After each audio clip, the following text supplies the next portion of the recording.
कारण है कि ये जो सिंगोर राजदंड है, ये तमिलनाडु में कोई छोटा मोटा राज्य होता था। उस वक्त ये कुछ धर्म गुरुओं के द्वारा राजा को दिया जाता था। तो ये राजतंत्र की निशानी है। अब हमारे देश में राजतंत्र नहीं है। हमारा देश प्रजातांत्रिक है, लोकतंत्र है, संविधान से चलता है और संसद भवन जो है वो 140 करोड़ भारतवासियों के अधिकार, सुरक्षा, सम्मान उसका केंद्र है। ये 140 करोड़ लोगों के अधिकारों का मंदिर है। उस 140 करोड़ लोगों के अधिकार के मंदिर में किसी एक विशेष संस्कृति का प्रतीक चिन्ह स्थापित करना ये लोकतंत्र के हित में नहीं है, ये संविधान के हित में नहीं है। इसलिए हम इसका पुरजोर विरोध कर रहे हैं।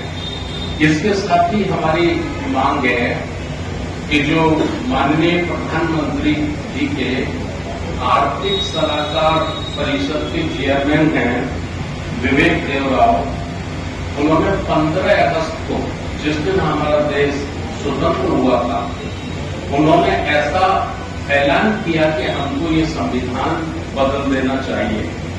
तो देवराव जिस पद पर पहुंचे हैं वो इसी संविधान की बदौलत पहुंचे हैं, और जिस संविधान के कारण वो वहां पहुंचे हैं उस संविधान को बदलने की बात करते हैं तो उनको संवैधानिक पद पे बिल्कुल नहीं रहना चाहिए।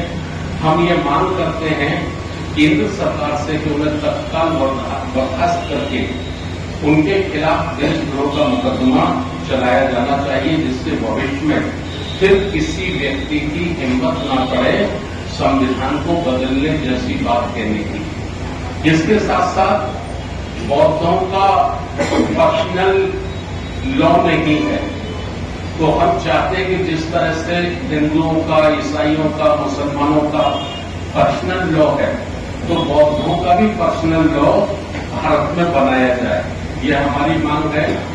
और समान आचार संहिता यूसीसी, उसका सरकार ने ड्राफ्ट पब्लिकेशन नहीं किया है, उसको पब्लिक के सामने नहीं रखा है, तो उनकी छुपी हुई मंशा है। हमें ऐसा लगता है कि यूसीसी के माध्यम से एससी, एसटी, ओबीसी को जो विशेष रूप से रिजर्वेशन मिला है, शायद उसे खत्म करने की कोई साजिश है। तो हम उसका भी बड़ी जोर से विरोध करते हैं। दूसरा हमारी मांग है कि जो बड़ी तेजी से केंद्र सरकार भारत में निजीकरण कर रही है, ये निजीकरण देश के लोकतंत्र के हित में नहीं है। अगर देश की संपत्ति को, 140 करोड़ लोगों की संपत्ति को अगर हम 10 उद्योगपतियों को बेच देंगे तो इससे हमारा देश कमजोर होगा। तो इसको, निजीकरण को तत्काल बंद किया जाना चाहिए। आगे हमारी मांग है कि भारत में शिक्षा का राष्ट्रीयकरण होना चाहिए।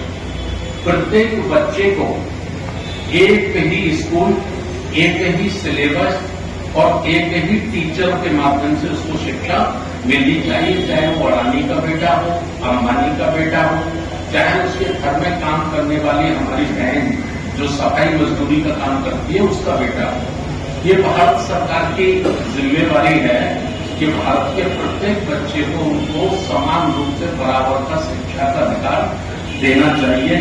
ये हमारी इसमें प्रमुख मांग है।